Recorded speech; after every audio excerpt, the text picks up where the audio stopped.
Illustrator introduced Live Trace a long time ago, and it's a really powerful feature. It just needs a little bit of help. And the best place to get help is Photoshop. I'm going to show you how you can keep live Photoshop elements live trace together and update them. Let's have a look. Here we are in Illustrator CS5. On the right-hand side, this is an image that I'm going to trace. Up at the top, if I click the Live Trace button, this is the example we get, much like the one on the left. And for some people, this is fine, but you'll notice lots of little problems down in here, and we're losing definition in his eyes. We're losing a lot of the clarity in the image. On the left is the exact same image, but it's been opened up in Photoshop, and I'll show you what's going on there. If we jump to Photoshop, this is the image, and there it is on the background.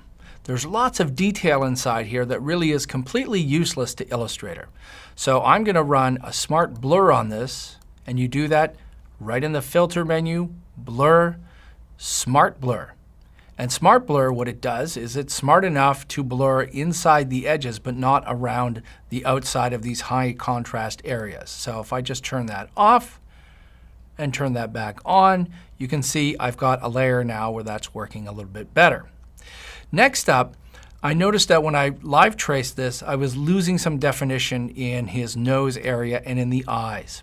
So by just adding an adjustment layer, and you can do that simply by coming down here and choosing the Levels Adjustment layer, or you can go to the Levels over here on the Adjustment panel.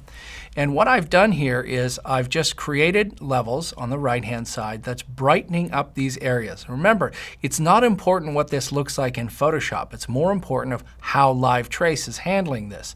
So when I force the area above the eye to be lighter, then it's going to trace it accordingly. Again, below this eye, underneath the nose.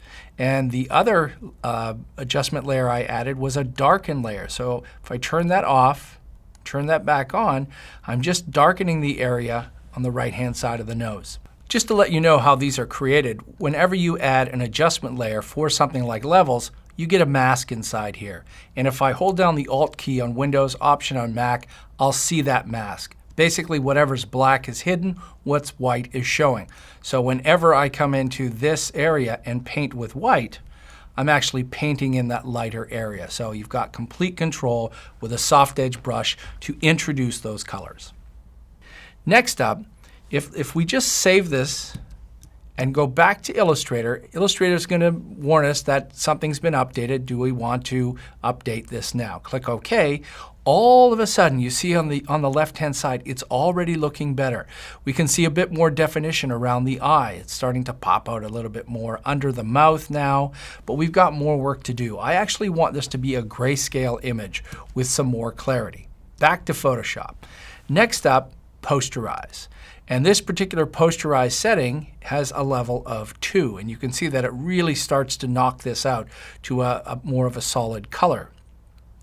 Next up, I just created a layer and filled it in with white. This is no different than any layer that you would grab a paintbrush and start painting white out. So as I paint this out, it's going to be traced as white instead of black. And then we've got another level inside here. And this one is really great. So if I turn off that white layer, what this levels layer is doing, if we look over here on the right-hand side, you can see that I've just taken the output value and lowered it, which makes everything that was white gray. And then when we paint white, it looks like we've got nothing in the background. So now we're getting closer to our grayscale image with black accents and our white background. So I'll save this, jump back to Illustrator. It's going to warn us again, update, yes. Okay, now we're getting close.